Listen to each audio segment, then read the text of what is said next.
Comment tu commences le rap? À quel moment tu te dis, c'est pour moi? J'étais, je crois, au concert de Public Enemy, et il y avait la première partie, elle était nulle. Et je me suis dit, mais pourquoi eux, ils passent avant, et puis ils sont nuls comme ça. Moi, je peux faire mieux que ça. Et voilà. Et à ce moment-là, tu te dis que tu peux À être à leur un moment où je place. me dis que je peux faire mieux que ça, à un moment où je me dis que je peux faire mieux que ça, ben, j'essaye un jour. J'essaye un jour, c'est-à-dire, au moment où je me dis que je peux faire mieux que ça, je suis amené à essayer un jour. Voilà. Ça m'ouvre la porte de savoir qu'il suffit de faire ça pour monter sur scène. Tu vois. Donc je me dis que au pire, je ferai mieux que lui. Voilà. Comment tu t'es donné les moyens à ce moment-là d'y arriver, d'enregistrer un premier son, d'écrire un premier texte d'abord? Parce que ça passe par un Le texte. premier texte, c'est pour ma poteau, Nadine. Nadine qui faisait partie des Drôles de Dames à l'époque, qui était un groupe, un trio, très talentueux. Et comme ça, elle m'a demandé d'écrire un texte, je ne sais pas pourquoi. Et ça a commencé comme ça. On a écrit ensemble. Et puis un jour, j'ai écrit pour moi, parce que c'était un texte qu'elle ne pouvait pas chanter, et que j'avais besoin d'écrire, sur une image qui traînait dans ma tête depuis longtemps. Et j'ai écrit Bonhomme de neige, et ça n'a pas déplu autour de moi. Et j'ai enchaîné sur un deuxième texte, et ainsi de suite. Et c'est là donc que la plume de Oxmo commence à prendre vie, je dirais. Oui, c'est là. Par coïncidence, oui, c'est ça. Tu es un des pionniers à cette époque. C'est qui tes modèles? Parce que il n'y en a pas énorme à cette époque-là. De qui tu dois t'inspirer? Les modèles sont américains. Tout d'abord, il y a Notorious Big, il y a Tupac dans la première partie de sa carrière. Il y a des mecs comme Evidy, Kool Moody, Biz Markie, après Nas, Greg Mac. Et en France, ça a été le déclencheur pour moi, ça a été l'arrivée de la Clica, des groupes comme Sléo, Diabus System et Lunatic. C'est eux qui font la différence pour toi à ce moment-là et qui te donnent envie de continuer dans cette voie. Ouais, à fond. C'est là où je me dis, ouais, ok, il y a un créneau. Ta première session studio, la toute première? C'était pour Esquive le technicien, gros rappeur de l'époque, qui a... Ça ne s'est pas passé comme j'aurais rêvé, à la hauteur de son talent, mais néanmoins, c'était un très bon rappeur, il s'appelait Esquive le technicien. Et il m'avait invité sur son album, sur un morceau qui s'appelait L'Argent Roi. Et c'est lui qui m'a guidé, qui m'a dit comment ça rapper ici, qui m'a fait rentrer un peu dans les mesures. Voilà. Mais c'est un morceau un peu... mais bon, il y a l'énergie, il y a le texte, c'est L'Argent Roi. Et c'était la première fois, et c'était à Ticaret, à l'époque. Ticaret, ils vendaient des vêtements, mais ils ont fini par installer un studio dans le sous-sol, où Moda et Dan travaillaient, et quelquefois louer des sessions studio. Et la première session où toi tu décides en tout cas, c'est souvent ça, c'est d'économiser un peu ton argent, tu payes ta première session, où tu es invité à enregistrer, mais là où tu te dis, ok, je suis seul. Bah avant, c'est un peu plus compliqué comme ça, un peu plus compliqué que ça, parce que le studio coûtait très cher, trop cher. Et si tu sais qu'il fallait que tu trouves le mec, dans mon cas, qui a la boucle, donc le mec qui a le vinyle, celui qui peut le sampler, qui peut faire la prod, quelquefois l'endroit où tu peux enregistrer, et ainsi de suite pour chaque étape. Ça veut dire que tu pouvais mettre des jours pour enregistrer un morceau, tellement il fallait passer par des gens, si t'avais pas les thunes, pour espérer arriver à enregistrer un morceau que tu peux faire écouter. Tu vois, c'était tout un cheminement. Donc tu avais le temps de réfléchir. Tu vois, c'était pas comme aujourd'hui, tu allumes l'ordinateur et tu fais un morceau, quoi. Donc, ton morceau, déjà, pouvoir le faire écouter, c'était extraordinaire. Tu vois, donc moi, disons que j'ai pris le temps qu'il fallait pour faire ce morceau qui s'appelait Viens dans ma rue, que j'avais enregistré avec Vin à l'époque, qui est un des compositeurs avec qui j'ai commencé. Et c'était un morceau qui tournait dans mon quartier, en cassette. Et disons que j'étais tellement convaincu par ce que je racontais que je ne me préoccupais pas du reste, quoi. Et donc, je dirais que c'est ce morceau qui a convaincu mon entourage proche qu'il y avait quelque chose qu'on pouvait compter sur quelque chose, musicalement, artistiquement. Viens dans ma rue. Il y a une session studio où tu te dis je sens que ce son-là, il va faire toute la différence pour le reste de ma carrière. Bah, tu sais, j'ai mis du temps à réfléchir en termes de carrière. Mais quand j'ai enregistré Pulp Fiction, je savais qu'il allait se passer quelque chose. Parce qu'on était dans une énergie avec Time Bomb et que c'était dans la suite logique, tu vois. On était un collectif avec des individus qui restaient à révéler et j'en faisais partie. Donc après j'attaque du mic des X-Men, le Crimpay, les freestyle radio. J'étais un des artistes qui avait encore rien sorti en solo. Et donc j'étais sûr de la prod et j'étais sûr de mon morceau. J'étais sûr de ma clique. Et le projet était intéressant. Il y avait Arsenic, c'était hostile. Il y avait Arsenic, il y avait tout un décorum qui était parfait. Tu vois, c'était la bonne pointure. Et donc quand j'ai enregistré Pulp Fiction dans un gros studio de l'époque, avec l'enthousiasme qu'il y avait dans le studio, bah, je savais qu'il allait se passer quelque chose. Après, j'en avais aucune idée de quoi, parce que j'avais pas assez d'imagination ni d'ambition. Mais il s'est passé bien plus que ce que j'attendais. T'as senti la magie à ce moment-là? Ah oui, bien sûr. Et on le sent encore sur le son. Hein. Bah, quand on le réécoute, on sent qu'il y a une magie, il y a un truc. Bah, c'est inexplicable. Bah ouais, je veux dire, c'est pour ça qu'il faut être cool en studio, parce que ça s'imprime sur ce enregistrement, l'ambiance qu'il y avait en studio. Si c'était trop sérieux, trop froid, ben, la musique en résulte, tu vois. Et donc l'ambiance de Pulp Fiction, c'est l'ambiance qu'il y avait dans le studio, ce jour-là. Et pourtant, j'étais un peu malade. T'étais un peu malade? J'avais une angine, ouais. Ouais, c'est pas le meilleur, c'est pas le meilleur moment. Mais c'est toute la difficulté aussi, parce que, comme tu dis, t'as pas le temps d'enregistrer des heures et des heures. Tu peux pas dire, ok, aujourd'hui, c'est pas ma journée, je recommence demain. C'est là, c'est maintenant. C'est une vraie préparation. Moi, je compare ça un peu avec la scène ou autre, où des gens montent et se disent, ok, c'est maintenant face à ce public-là, bah là, c'est maintenant face à ce micro. Exactement. Et t'as pas d'autres opportunités. C'est un moment attendu, c'est un rendez-vous important. Il faut pas le rater. C'est des rendez-vous importants. Je parlais de scène. Elle ressemblait à quoi ta première scène, Oxmo? Alors, première scène, je m'en souviens très bien. C'était à Vitry. C'était à Vitry, dans une maison des jeunes, avec des animateurs qui étaient très ouverts, très humains. J'ai un très bon souvenir de ces gens-là. Et dedans, il y avait même mon premier manager, Mams, avec qui je suis resté très longtemps en contact. Ça fait longtemps que je ne l'ai pas vu d'ailleurs. Et donc, il y avait dans la salle, il y avait Rof, Mokobé, Click, mais il ne rappait pas encore, tu vois. Je crois qu'il ne rappait pas encore, ou pas sérieusement en tout cas. Et donc, il y avait une soirée concert, et avec le célèbre Boza, on avait répété pour ce moment-là. Donc on est arrivé habillé en treillis et tout, on avait une mise en scène, tu vois. Le son était pourri, mais on a fait le boulot et on était fiers de ça, quoi. C'est notre premier concert. C'est le tout premier? Ouais, premier. Celui qui t'a marqué le plus dans ta carrière? Allez, j'en ai plein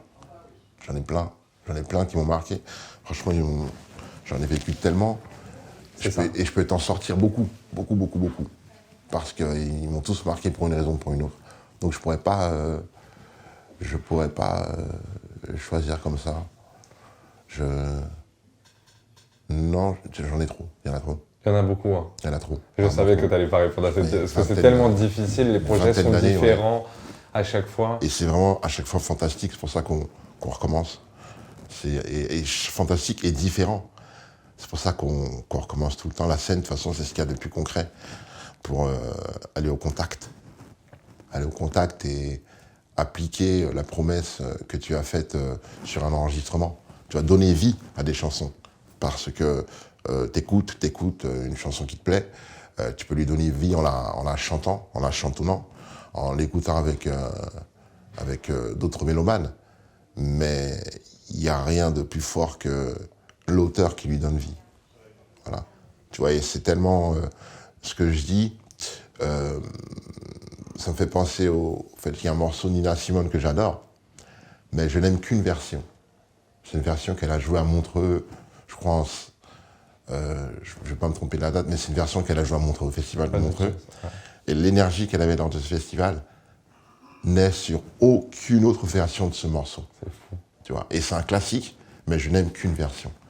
Et c'est un peu pareil lorsque je sortais des lives de mes concerts. On a enregistré tous les concerts pour choisir la meilleure version. Parce que le public est différent, l'énergie est différente, ton état est différent, les musiciens jouent différemment. Ce qui fait qu'à chaque fois, ça sera autre chose. À chaque fois. C'est vrai que c'est différent à chaque fois que tu vas à la rencontre de ton public. Et la première fois que tu as choisi d'aller à la rencontre de ton public, c'était ta première tournée. Ma première tournée, c'était... je parlerai pas de tournée, C'est pas une parce que pendant très longtemps, il y avait... les rappeurs n'étaient pas considérés comme des artistes scéniques, pendant très longtemps. Et donc, tu avais des plateaux où étaient réunis plein de rappeurs. Et la première fois que j'ai quitté Paris, pour des raisons musicales, c'était bouleversant, parce que c'était un peu les extraterrestres qui débarquent, tu vois, avec des morceaux qui ont mis le temps pour arriver dans la région où tu vas jouer. Donc c'était une découverte mutuelle, parce que tu vis à Paris dans une tour assiégée où il n'y a pas de ciel, et puis tu te retrouves hors de Paris, dans la France, avec des gens qui ne connaissent pas ta ville et qui ont eu, qui sont la France en fait. Et donc c'est une espèce de choc social, c'est social pour moi. Et tu viens chanter pour les gens qui t'ont jamais vu, parce qu'à l'époque il y avait que l'écoute, c'est-à-dire t'avais un cousin ou un pote qui montait de temps en temps à Paris, qui avait de la famille à Paris, il enregistrait une cassette, on lui prêtait une cassette, il redescendait avec, il faisait des coups dans son coin et ça tournait. Ou alors tu avais quelques mecs un peu plus tard qui prenaient le train, qui montaient à Paris et qui allaient dans les magasins reconnus pour acheter le vinyle, la cassette, et qui redescendaient avec ce trésor, tu vois. Donc il fallait un certain temps pour que ce qui se passe à Paris arrive en province. Parce que, avant, il y avait les ondes hertziennes pour les radios, je crois que c'est ça, ouais, les ondes hertziennes. Et les radios étaient limitées en termes géographiquement. C'est-à-dire que tu ne pouvais pas diffuser sur toute la France. Ouais. Avec des grandes radios qui avaient des antennes dans toute la France. Mais sinon, il y avait des radios régionales. Donc, il y avait une espèce de... C'était imperméable. C'était cloisonné. C'est-à-dire que la musique ne se diffusait pas dans tout le pays. C'était que régional. Et ce qui fait que tu pouvais être connu dans une région et pas du tout dans le reste de la France. Et c'était... tout ça fait que tu te retrouvais vite en zone étrangère. Tu faisais 1 heure de train, 2 heures de voiture, t'étais loin. Et ouais, c'est mes premiers voyages. T'arrivais pas face à un public convaincu, mais tu devais souvent le convaincre. Oui. C'est toute la force. Le truc, c'est que tu devais le convaincre s'il ne te connaissait pas, en tant que parigot. Ouais. C'est-à-dire qu'à l'époque, t'étais vraiment pas apprécié, tu vois. Et venir de Paris, il y avait ce mélange de fascination et d'appréhension, quoi, tu vois, de méfiance, d'appréhension, de chauvinisme, qui fait que tu n'étais pas toujours bien accueilli. Il y avait une partie qui t'accueillait les bras ouverts, et puis l'autre un peu moins. Et tu sais, quand le ciel est bleu, c'est le nuage gris que tu retiens. Et donc ça n'a pas toujours été facile. Ouais, ça n'a pas toujours été facile, mais bon, c'est l'histoire, quoi. Tu parlais du voyage, et je pense que ça t'a amené à voyager, ça a amené aussi le public à voyager vers Paris, donc pour venir se ressourcer, retrouver des cassettes, des vinyles ou autres. Mais toi aussi, tu as fait ce voyage-là un peu quand tu es parti à New York, étant plus jeune. Tu es parti... Je suis parti à New York, c'était essentiel quand tu aimais cette musique et cette culture, parce qu'en France, tu étais frustré, parce que tout le monde n'était pas dans le délire, et tu avais quelque chose d'extraterrestre à t'intéresser trop à ça, à t'intéresser à une autre langue, à cette musique que tout le monde ne comprenait pas, à une manière de s'habiller qui était encore très mal perçue, tu vois. Je parle d'une époque où mettre des lunettes de soleil, c'était un signe de frime extrême. Ouais. Tu vois, s'il n'y avait pas de soleil, il fallait de l'audace, tu vois, pour s'habiller autrement. Et donc, cette espèce de confort, de tranquillité, d'esprit, tu pouvais l'acquérir quand tu prenais l'avion et que tu allais à New York. Et là-bas, tu rencontrais d'autres mecs qui faisaient le même voyage. Et du coup, tu recréais une espèce de milieu un peu secret de gens qui vont à New York, qui ont leurs habitudes, qui ont leurs astuces, leurs trucs, leurs adresses. Et t'étais bien parce que quand les gens ils ont commencé à écouter du rap, bah toi t'étais déjà dans le train, tu vois. Et puis il y a ce truc de ce que tu pouvais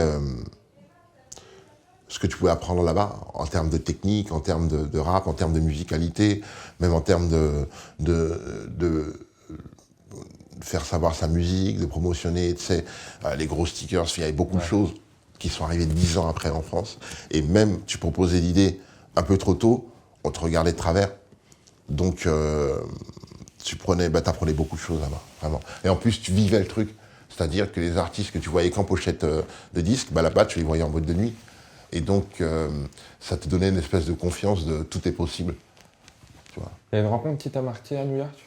Ou un artiste où tu t'es dit, waouh, donc je suis vraiment en train de partager un moment avec cet artiste, où il a vraiment enregistré dans ce studio, ou avec cet ingé son avec qui je travaille actuellement. Dès que tu m'as dit ça, j'ai pensé à cette légende que j'ai vécue, que je raconte tout le temps.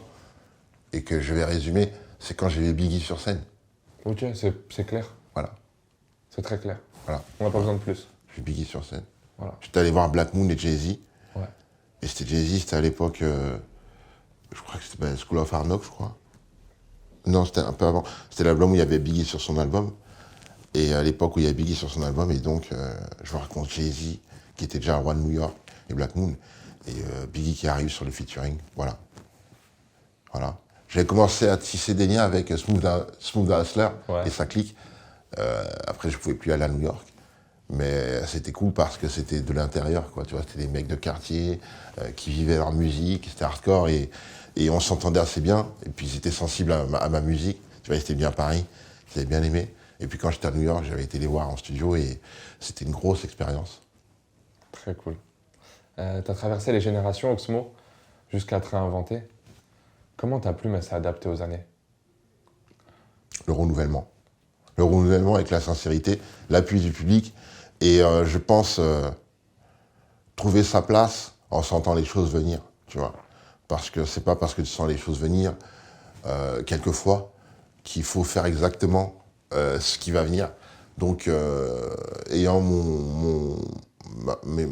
ma propre proposition artistique, c'est essayer de voir les choses venir et de proposer ce qui pourrait convenir autant au public qu'à toi par rapport à ce que tu sens venir. Tu vois, par exemple, tu sens que le bleu foncé va arriver, comme moi j'aime pas trop le bleu foncé, je vais travailler le violet. Tu vois. Et c'est ce que j'ai essayé de faire à chaque fois. Et surtout, de garder le plaisir. Je crois que c'est le plus important, de garder le plaisir. Voilà, garder le plaisir et pouvoir être en accord avec un public. Le tien déjà, et puis celui que tu rencontres, tu vois. Ton public, pour moi, il va de celui qui aime un morceau de moi à plusieurs. Et après ça, j'ai mes flowers. Ouais. Mes flowers, j'aurai toujours mes flowers. Ça, et de suivre dans tous tes projets, la preuve, moi je m'en suis rendu compte avec le duo que tu as formé avec Ibrahim Malouf. Oui, au Pays d'Alice. Parce qu'on ne partage pas, avec mes followers, on ne partage pas de la musique, on partage un état d'esprit. Tu vois, là où les gens pensent que, voilà. Nous, en fait, on partage un état d'esprit et cet état d'esprit, je pense qu'il se ressent dans la plupart de mes propositions et de mes engagements. Donc, c'est là où on se rejoint. C'est pour ça que mes followers sont souvent là. C'est pour ça qu'on le ressent vraiment avec Ibrahim Malouf. Le live a été un succès aussi. Oui. À quel moment tu t'es dit c'est bon, c'est pour moi, je vais faire un duo avec Ibrahim, je le sens. C'est une rencontre, c'est vraiment... C'est un challenge, c'est une rencontre. Et c'est souvent par coïncidence. C'est-à-dire, Ibrahim, il me dit, il m'appelle un jour, il me dit, ouais, Hawks, comme d'habitude, tu m'envoies un message, tu peux me rappeler. Ouais, qu'est-ce qu'il y a, IB? Qu'est-ce que tu racontes? Il me fait, ouais, là, on me propose ça, je voudrais bien le faire avec toi. Je lui dis, mais tu défonces. J'ai fait, comment on fait? Il fait, écoute, je sais pas, écrit, j'ai pas de musique, le concept c'est ça. On sera au cirque, voilà. Allez, je te rappelle dans 2 semaines. Et ben, ok. Et donc, je cherche une idée. J'aime beaucoup cette histoire. Je vais en tirer la substance pour proposer quelque chose avec Ibrahim. Et à partir de là, j'écris. Et un jour, peut-être 3 jours avant, il me dit, écoute, je t'envoie les musiques en maquette et 3 jours après, on répète. Et quelques jours après, on fait la représentation unique. Et c'est ça le challenge, c'est travailler pour une œuvre d'art éphémère. Voilà, c'était ça le projet de départ. Et donc, on l'a fait, c'était énorme. On va dire, tous ceux qui étaient ce jour-là au Cirque Fratellini s'en souviendront parce qu'il faisait froid, il pleuvait. L'expérience qu'on allait vivre était totalement inattendue. Tu vois, il y a des gens qui étaient sur des rubans, tu vois, sur des balançoires à une hauteur qui te promet la mort si tu tombes. Et tout ça avec la musique, les chœurs, l'orchestre, Ibrahim qui dirige ça, moi le texte devant moi que j'ai à peine fini d'écrire, je suis presque en train de corriger pendant que je suis en train de l'interpréter. Et puis voilà, ça s'arrêtait là. Tu vois, et puis on était content de l'avoir vécu. Et quelques années après, il me rappelle pour le refaire à la Philharmonie. Et je pense que c'est là que ça a commencé, parce que jusque-là, il n'y avait que ceux qui avaient vécu ce moment qui savaient que ça avait existé. Ouais. Tu vois, c'était pas du tout créé pour être perpétué, pas du tout. Tu vois. Et j'ai eu quelques projets comme ça, éphémères, fantastiques, qui demandaient un certain travail et qui n'étaient faits que pour être vus, vécus, quelquefois. Et il n'y a que ceux qui étaient là de leurs expériences qui peuvent en témoigner et qui ont une trace. Et j'adore ça. Je pense à mon maître Roland Ozay. Roland Ozay, qui est un metteur en scène, percussionniste, directeur de théâtre, enfin, un genre énorme, qui m'a donné sa confiance il y a quelques années, et qui à chaque fois m'amène à des voyages incroyables et impensables. Tu vois, là je pense c'était Fabrice Melchior qui avait écrit cet opéra, cette espèce d'opéra moderne, qui décrivait les derniers jours de la mort de Steve Jobs. Tu vois, donc le mec qui avait inventé, qui a tout inventé, c'est clair. Oui, enfin bref, c'est une autre histoire. Et donc, il se retrouve face à sa mort et son concert du Pancréas, personnalisé par un chanteur lyrique, ouais. Tu vois. Et moi, je suis un gars qui a été viré dans l'après-midi par la boîte, tu vois. Et tout ça avec des images, des étages, des murs qui bougent, enfin, complètement dingue, tu vois. Les échelles, tu vois, je te le dis, tu comprends rien. Si je le visualise totalement, en vrai. Ah ben, écoute, c'est cool. Mais mais c'était une œuvre éphémère? On l'a joué 4 fois. Ouais. 3 ou 4 fois. Je pense que c'est pour ça que t'en parles avec autant de... T'en parles vraiment avec les tripes et j'ai l'impression qu'à des moments, tu veux quasiment la revivre, alors que la beauté aussi, c'est de la voir. Mais j'en ai revécu avec Roland Ozay. Ouais. J'en ai revécu. Il y a quelques années à l'Opéra de Limoges, j'avais joué et il m'a permis d'écrire un préambule pour le château de Barbe-Bleue, la version de Bartók. Et donc, il m'a dit écris le préambule. Il y aura un orchestre derrière toi. Donc, symphonique. Et donc, je ne savais pas du tout comment j'allais faire. Et j'ai réussi à m'en tirer. Et je me retrouve avec quelque chose, un souvenir immense, donc il n'y a pas de trace non plus, mais qui a été vécu et qui me dépassait. Voilà. Et à chaque fois qu'il m'appelle, c'est pour des choses qui me dépassent et qui seront éphémères. C'est toute la beauté de l'histoire et du challenge, je pense. Ouais, je pense que c'est ce qui me permet de pratiquer Reste avec une certaine tranquillité. T'as du mal maintenant aujourd'hui à avoir, sur ta musique personnelle ou sur tes livres, ça doit être autre chose, mais d'avoir une redondance, je dirais, dans un projet. J'ai l'impression en t'écoutant parler que si demain on te propose une tournée de 50 dates, bah, tu verrais vite la limite. Ouais, c'est un peu... J'ai l'impression. Ouais, bah, le truc, c'est que je suis multiple, mais pas dispersé. Et ça demande une certaine concentration qui inclut le fait que tu ne peux pas passer toute une vie sur un projet. Voilà. Et ça fait partie d'une des mêmes manières de travailler, c'est de passer un certain temps sur un projet pour pouvoir en donner un peu aux autres. Et donc 50 dates aujourd'hui, là, comme ça serait compliqué. Ça serait compliqué, ouais. C'est plus Parce que je délicat. n'aime pas l'habitude. On parle de rencontres, tu as rencontré des personnes, mais tu as aussi rencontré des lieux, Oui, des villes. oui. Des dizaines et des dizaines. On a parlé de New York tout à l'heure, Mhm, mais je pense qu'il y a une ville dont on parle assez souvent, toi et moi, mhm. qui t'a marqué. On vient d'en parler juste avant, c'est Sète, Ouais, la ville de Sète. 7. Qu'est-ce que ça t'inspire? Qu'est-ce que les villes méditerranéennes t'inspirent? J'ai l'impression que tu as une espèce d'inspiration autour de la Méditerranée Ah oui, qui est autre que celle que tu as quand tu es dans la capitale. ah mais totalement. Je veux dire, dans la capitale, t'as pas le temps de réfléchir. T'as pas le temps de le prendre. T'as pas grand-chose pour t'évader. T'es tout le temps dans l'action. L'histoire de l'apéro, c'est un truc de province. C'est-à-dire à Paname, l'apéro, c'est un mot qui colle à l'été de temps en temps, tu vois, quand tu peux. Mais pour moi, c'est une sorte de rapport avec le temps. C'est juste l'apéro, même si tu bois pas, tu vois. Et donc, moi j'aime Sète, pourquoi Sète, et puis même le sud de la Méditerranée, parce que c'est un rapport avec la vie, c'est un rapport avec les gens, un rapport avec la famille qui est totalement autre, un rapport avec la nature, une espèce de position géographique qui fait que tu es en France, mais tu es entre l'Espagne et l'Italie, tandis qu'à Paris, tu es entre la Bretagne et Strasbourg, tu vois. Ça ouvre les horizons d'une certaine manière. Si tu mets la mer en face, c'est le départ pour le monde entier, tu vois, s'il faut comparer. Sète, pourquoi j'aime Sète? Parce que c'est une ville assez secrète. C'est une ville limitée. Je prends pour exemple le festival de demi-portion, qui est un de mes lieux de prédilection. Un moment de prédilection dans cette ville, c'est que c'est limité. C'est-à-dire qu'à partir d'un moment, tu ne pourras plus dormir à 7 parce qu'il n'y a plus de chambre, il n'y a plus de baraque à louer. Voilà. C'est-à-dire que nous serons toujours un nombre qui sera défini et qu'on ne pourra pas dépasser.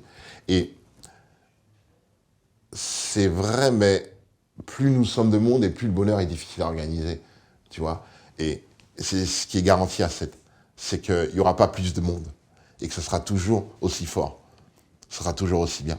Il y a cet état d'esprit, il y a cette discrétion, il y a cette puissance artistique, parce que on sait qui est enterré là-bas, tous les artistes qui viennent de cette région-là, et même qui sont encore en vie et en activité, il y a cette espèce d'humilité sétoise, cette originalité qui est faite de son histoire. Enfin, je peux en parler longtemps. Il y a cette différence de niveau. Tu vois, il y a les hauteurs secrètes, et puis il y a le bas de Sète, qui a cette ouverture, cette espèce de route entre la mer et les Tantaux. Enfin, c'est très particulier. C'est très particulier. L'Espagne à 10 minutes. Enfin, j'ai beaucoup de raisons. Et puis j'ai mes potes là-bas, quoi. J'ai mes frérots là-bas. Enfin, cette espèce. Et puis, non, enfin, je peux en parler des heures.